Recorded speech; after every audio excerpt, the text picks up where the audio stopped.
Before COVID, I was talking to Tom about coming to speak to the RBA, and that was right after you were elected. And then, of course, COVID hit, and we had a 2-year hiatus before we started doing luncheons again. And when I called him, I think he might have been a little surprised that I actually remembered that I made a commitment, he's shaking his head, that I made a commitment to him that I wanted to give him a platform in front of the RBA. Because I think that the work of the District Attorney's Office is so important to all of us as citizens of the community, but also because you're business people, and there's an awful lot that affects you and your way of operating, your ability to operate your business. And I guess you're considered the Chief Law Enforcement Officer, is that correct? Don't tell Sheriff. I won't tell that to Lou, because that's how I introduced him.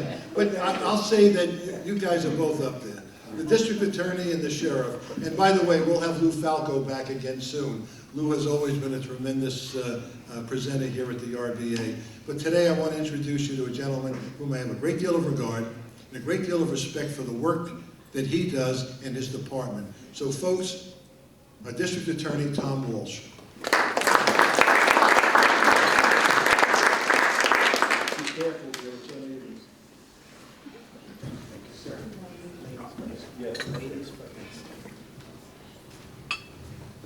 Good afternoon, RBA. How are we today? Well, good to see you all.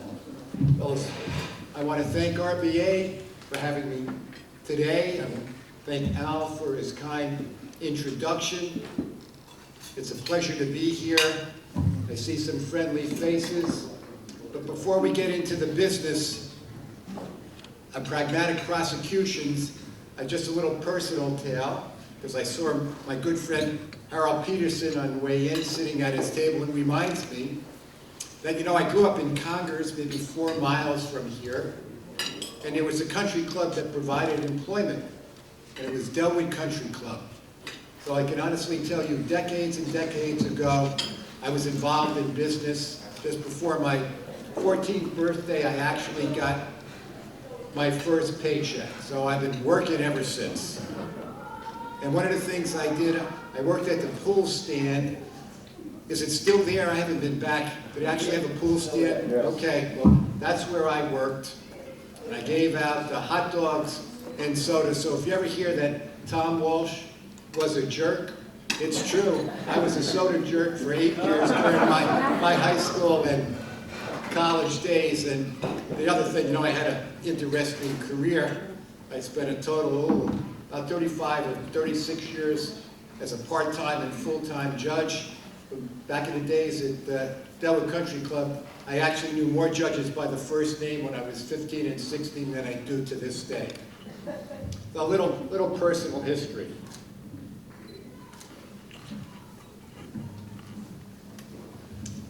Now, what can I tell you about being a DA and practical prosecutions? It's been a difficult 2 years.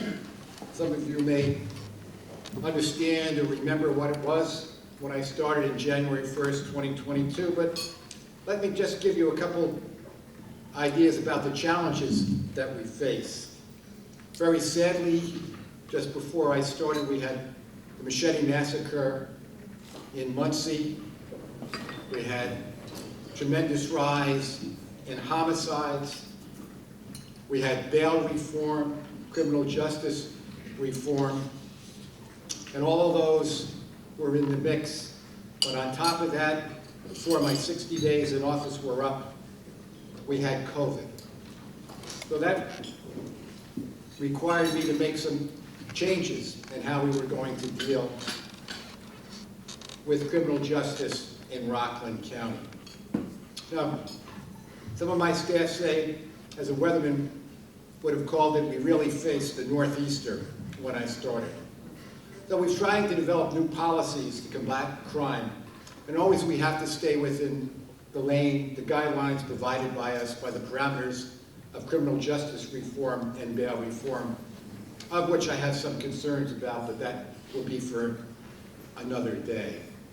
Now, very unfortunately, violent crime is rising across this country, as well as here in Rockland County. Preliminary data suggests that homicide rate has significantly increased in the United States since 2020. and it's even going higher in 2021. In Rockland County, we saw a spike, a tremendous spike in shootings and homicides for the years 2020 and 2021. There have been, in those years, 59 investigated reports of people being shot or reports of shots being fired. That's in our suburban Rockland County. Thankfully, in 2022, we are seeing a slight reduction in those numbers, but I always caution, crime does go up with the weather, and we are facing warmer weather now, which I kind of look forward to. Now, one homicide is too many, and police and prosecutors must work swiftly and proactively to address violent crime in their communities. Now, the relationship between the police departments in Rockland and our district attorney's office is of, a little pun here, paramount importance. Now, we in law enforcement are responsible for keeping our communities safe, in doing so in a way that builds trust amongst all of our communities. There is much that we can do to address this violent crime, both in enforcement, how we apprehend and keep dangerous offenders off the street, and in prevention. What we should not and cannot do in the face of rising crime, or even the appearance of fear of rising crime, is to return to over-policing or ineffective tactics that negatively impact our communities and our ability to work with those communities. We have to maintain public and safety with public trust. And what I propose to do and have been working on is through precision policing or precision prosecution. Now, my office is now in early stages of developing the Rocklin Recidivist Reduction Program.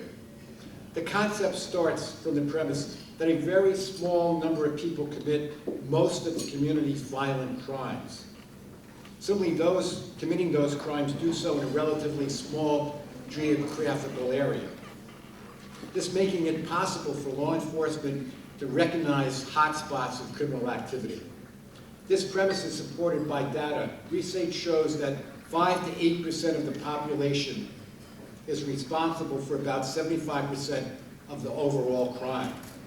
By focusing on these prolific offenders from both an enforcement view, police, and subsequently a prosecution view, the DA, it is shown that we can reduce both crime rate and victimization at the same time. As I reported before, there have been 60 investigations so far of shots or shots fired homicides in our county over the last 2 years, including 3 just in this year alone. Now, informed by these numbers, I have a crime analysis center, the Rockland County District Attorney's Crime Analysis Center, joined forces with the Westchester County Police Department's Real-Time Crime Center and federal, local, and other law enforcement partners on a new initiative focusing on enhanced strategies to combat gun crime, violence, and gang activities. Our combined resources will help identify and hold accountable people who commit violent crimes. This precision policing has proven to be effective in both reducing crime and using police resources effectively. The Crime Analysis Center compiles data and intelligence to track and investigate violent crimes and focuses their attention on specific offenders and utilizing real-time data to help locate potential areas of crime. Now, this information, as it comes in, is sent out to the police as they're patrolling through real-time messaging systems to help them do their job and patrol our streets. While we are working diligently to bring serious charges in cases involving violent crime, we are also very much committed to keeping nonviolent first-time offenders out of the criminal justice system. It doesn't do us any good to put people away who haven't been violent or have no history of committing crime. If for no other reason, we're going to potentially saddle them with a record that will impede their advancement, work, career, and life as they go forward.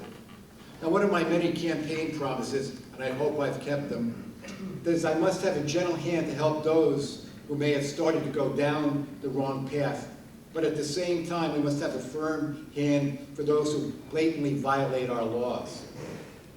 Now, my DA's office is developing and we are strengthening diversion programs that allow nonviolent offenders, young people, and those facing addiction or mental health challenges to avoid imprisonment by enrolling in specialized programs under our ATI umbrella. ATI is Alternatives to Incarceration, which we commonly call ATI. Now, it's a form of punishment in a very broad sense, other than jail or prison, that places serious demands on the offender. In many cases, we want them to seek employment, be trained. An awful lot of what we do has to do with substance abuse, addiction. And we have to provide them with vigorous supervision and programs under the court and community supervision. Our goal is to ensure that these people can get back and have productive lives. If no other reason, it's going to save the taxpayers a lot of money, and we are actually helping people. Now, we do this by trying to actually change the behavior of these individuals in a positive way, by providing them with the resources, outlet, so if they need help, they know they can get help, so they don't have to go back and commit crime again. Now, several of these ATI programs are very, very specialized. We have a drug court for felony and misdemeanor, which provides very active supervision and treatment to get these people away from their addiction. It's many of these programs are really behavioral analysis. It's an incentive and an adverse method. The adverse part is if you don't complete the program, you may go to jail, but if you complete the program, you won't go to jail, and that seems to help. We have a drug treatment alternative to prison, which is called DTAP, which works on the same line. It may require people to go inpatient and receive inpatient treatment rather than go to jail. We have the mental health alternatives to incarceration, Mahati, because many times we deal in Rockland County and throughout the state with individuals that are facing intellectual, developmental, mental challenges, and perhaps that the criminal justice system is really not the best forum to deal with their issues. And this is a specialized court that understands that many of the traditional forms of punishment would not be appropriate. Again, the idea is to help the people so they can join back in society and be productive members. We also have the IDDATI, which I always say wrong, IDDATI. This is for intellectual development disabilities. It's another alternative to incarceration. And this is our goal, and I want to say very much a very serious goal, to help people with challenges. By helping them early stages, then we will cut down on recidivism in Rockland County. Now, one program that we just started with my tenure I'm especially proud of, it's the Law Enforcement Assistant Diversion Program, LEAD, which we in Rockland County have named Project Connect. Now, we piloted this program with Clarkstown Police Department, and we recently rolled it out in Orangetown and Ramapo Police Departments. Now, this is a pre-arraignment program for low-level nonviolent offenders charged with specific drug-related crimes.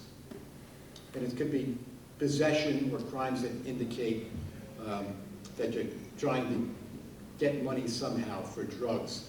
Now, this is a very difficult population to deal with. These are low-level offenders. They're not dealers. They are people that have a very unfortunate life. They may have been addicted for months, if not years. So putting them in jail for 30 days, 60 days, 90 days probably is not going to help them much or do any good or help solve any of their problems. The charges that they usually get or under the program are misdemeanors, where the chances of any incarceration being more than 90 days is very slim.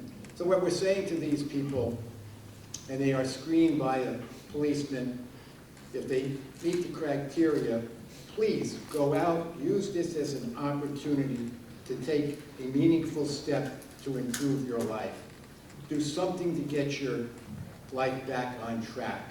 And we provide supervision, we ensure that they get evaluated, and we want to empower them to feel good about themselves, take a positive step forward.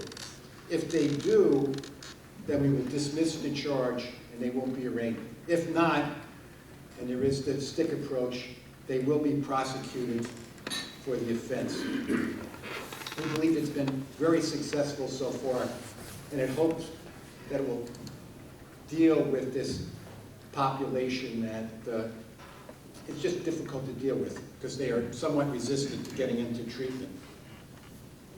Now, this is a national program that was modeled after a policy, a program in Albany, and so far it's pretty good. Now, some people may say this is soft on crime or a slap on wrist. I don't think so, because these people have to do something. They have to make themselves feel better about themselves and do something good. And it's very much a challenge if you have dealt with these people. So we believe that it's the right way to go. Put that helping hand out whenever we can. Now, precision policing and prosecution requires that we work in law enforcement with our communities to promote trust and to address issues collectively. We rely heavily on the public confidence to do our jobs, and people rightfully expect that they be treated fairly and with respect. We need a two-way street with the community. The community needs to help us develop a sense of standards, because we can only, in law enforcement, deal with the aberrations. Because if the community doesn't help us do our job, it becomes virtually impossible. Now, we've tried in many ways to make these community connections.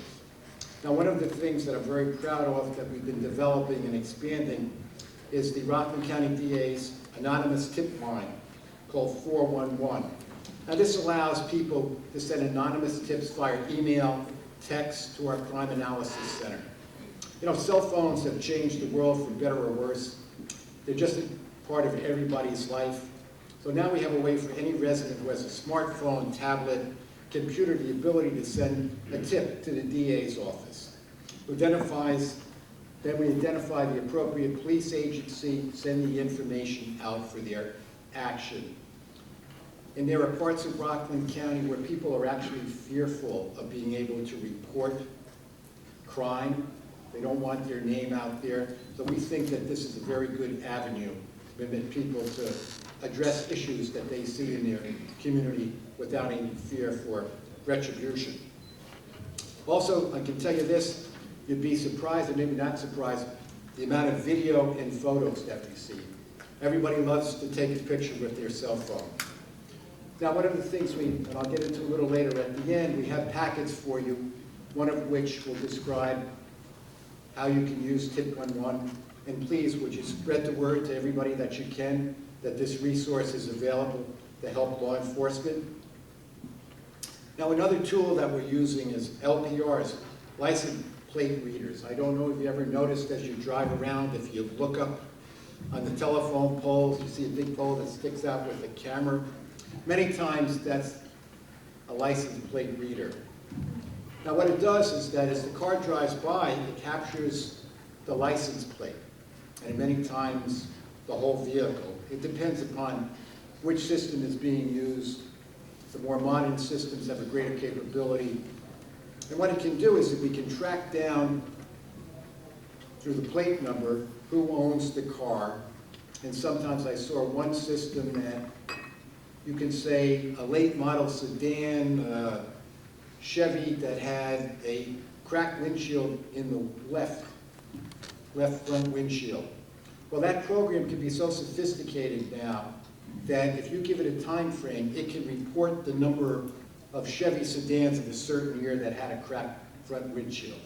And that's such help in trying to track down crime. You know, it's very good use when it comes to stolen vehicles. Tremendous work has been done through the LPRs. And I've been involved in a very recent murder investigation where even with a partial plate, the police were able to track that car as it went through Rockland County, left Rockland County, and eventually wound up in New York City, where Ed Day's former colleagues managed to apprehend the individual, and we got the car back. So it is a great help. These plates can scan thousands of license plates, and they're very helpful in identifying people that are suspected of criminal activity. And one of the things that it's very, very, very good at is that it can help establish a pattern. And so let's say if there's break-ins in your residential neighborhood, it can see a certain car if it gets picked up and the license plate. So maybe it went in front of the LPR at 12:05, then it comes back at 12:23, and it goes to another LPR a half a mile away, a half an hour later, and then it comes back. And then perhaps during that time frame, if there's a break-in, perhaps that might be of interest of the police, particularly if the ownership has no connection to do with the neighborhood in question. Now, we have a report that goes back about 10 years that Arizona police did. It shows that they get 3 times as many hits, the ability to get a stolen car. And twice as many of them are actually recoveries. And please believe me, the technology has vastly improved since then. This is a great tool for precision policing and precision prosecutions. Now, in my other life, I was a lawyer, so I do have privacy concerns. I understand that some people may be upset with LPRs, the ability to track people, but we do not collect personal information about the drivers unless there is a good reason. It picks up license plate numbers. And unless that we can demonstrate why we need to get the personal identification of that person, we don't, because we do respect the privacy of our citizens. And LPRs are going to become more and more. It's being expanded in Rockland County as we speak. And again, Ed does have something to do with my budget, so I should give him another shout out. Thank you, Ed. And he's been very instrumental in helping to fund LPRs throughout Rockland County. Now, a new problem. This one actually really scares me, and actually a lot of things scare me, but this is a new problem. Anybody here know what ghost guns are all about? Yeah, well, ghost guns, unidentifiable, unserialized, homemade weapons. They really are a new danger. Now, we want to effectively reduce gun violence, demands that we have a deliberate approach to policing and prosecution. Now, by collecting data from the Crime Analysis Center, in conjunction with information that we get, particularly from federal law enforcement agencies, it helps us identify potential individuals who could be responsible for gun violence. Now, as I said, one of our main goals recently has been get ghost guns out of the streets of Rockland County. Now, we've been working very closely in a regional approach because ghost guns to be shot are pretty much everywhere. Now, in the fall of last year, 2021, detectives of the DA's office, our Special Investigation Unit, embarked on an initiative to address this illegal gun possession, what's called privately manufactured and serialized firearms, the ghost guns. Now, how it works is that the individual can go to several different suppliers and buy different parts of the gun. They have no identification, they're not serialized in any way. Now, I've been told this one I haven't seen, that they are working and may even have a 3D printer that will be able to make a gun. And that will be an extra problem to be able to track it down.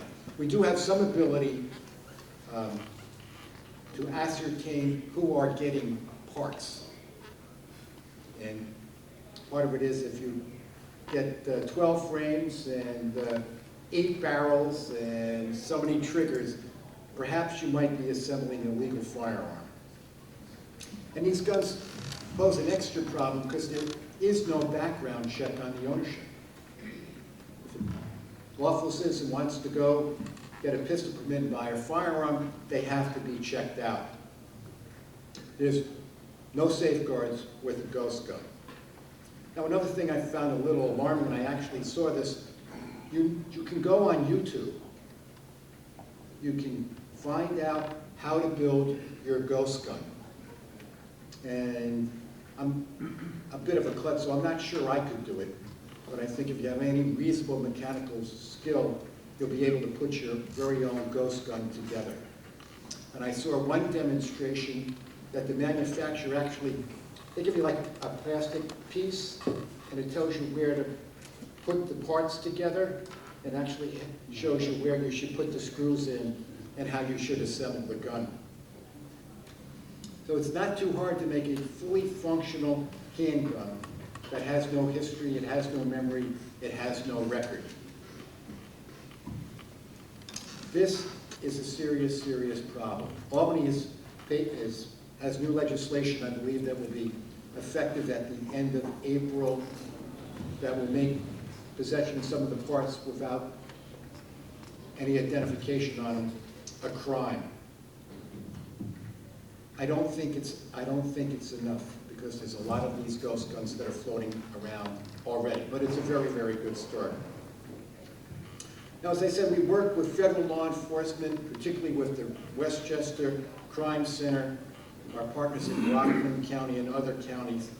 And we did a pretty in-depth investigation, and we found in Rockland County multiple individuals, many people who are illegally making ghost guns in Rockland County.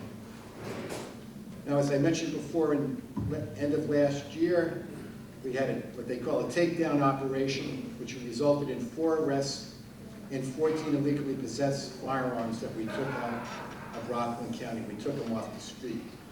Now, we continue to, and will continue to work with these other law enforcement agencies and partners to keep going away on ghost guns. And anything we say about ghost guns doesn't mean we're not paying attention to other legal handguns and firearms. Now, our joint investigations so far have resulted in the removal of over 100 different firearms, illegal firearms in Rockland County. So it's this kind of proactive investigation where we focus our resources that I want to say is a pragmatic approach, precision prosecution. This is very worrisome too, but I find this very sad to talk about. We have a serious drug addiction overdose problem in Rockland County. Tragic loss of life. I just find it very, very disturbing. And I have, in our packets, you have reports that you can take a look at and see the numbers. It's broken down in 2022 by community, so you can see that it's affecting your neighborhood and all of Rockland County. In 2020, we had 42 Rocklanders die of overdose. Last year, the number went up to 70. That's unbearable. The only slight good news is that our number are down so far in 2022. It's only 5 people, but 1 person is way one too many. What I think that is going on, it's fentanyl. Fentanyl is a synthetic opioid, which there is no real quality control over. So even sometimes the dealers may not know that there's fentanyl in the product that they get from somebody else. And people that are used to X amount of drugs think they're taking X amount of drugs, but fentanyl, depending upon which version of it, can have a lethal effect 5, 20, even sometimes 40 times as much as a comparable amount of heroin. It's a real issue that I'm going to ask everybody to work on. Many times we don't want to talk about it, but I think when you talk to your family and friends, we all become aware of an individual who may have passed or is otherwise addicted. Our drug task force is working very hard to overcome this epidemic. But some changes in criminal justice reform have not made it any easier to do so. Our ability to obtain informants has been greatly, vastly reduced because of some of the provisions of criminal justice reform. But again, I want you to know that we still want to have that helping hand out for all of the addicted population. Let's help them before they have to use the Narcan or call the EMS because they've overdosed. We've worked with Hope But Not Handcuffs, a good organization to reach out to those that are addicted and try and get them immediate help. We're working with our mental health department to see how we can reduce these staggering numbers. I want you to help me get the word out about this problem. And I vow that as long as I'm DA, we are going to continue to fight the drug problem, both in a positive way by treatment, and there are predator offenders out there that really are going to need a strong, firm hand. We have to remove them from the ability to sell drugs, killer drugs, to our friends and to our children. Now, as I mentioned to you, I have a copy. We do mail out now monthly report to all of our elected officials to let them know what's going on with the overdose crisis in our county. So I want to thank you for the opportunity to talk a little bit about the District Attorney's Office and shed some light on what the work that we do. You know, I have an incredible staff of 81 attorneys, investigators, administrative workers who have to put up with me every day because I can be somewhat demanding. But I always want you to remember it's the paramount interest of our District Attorney's Office. Every case we deal with has a victim. We help victims. That means a friend, a relative, acquaintance of someone you know may be a victim of crime, and my staff never lose sight that we are here to help the victim as much as anything else. We have worked through the pandemic, we worked through criminal justice, bail reform. We will continue to work hard to ensure that we represent each victim to the best of our abilities. As business leaders, and thank you for listening, I would welcome any of your inputs because we all can attest this is our community, this is our county, and we all need to work together to make it succeed. And I hope I didn't run too much over now. Thank you very much. On behalf of everyone here, I want to thank you for a very candid and very sobering report. It's well appreciated, and I hope it alerts people to some of the needs that exist and that you will respond to the district attorney and his request for assistance, and please pick up one of those packets. Thank you very much. Have a wonderful day and a great weekend.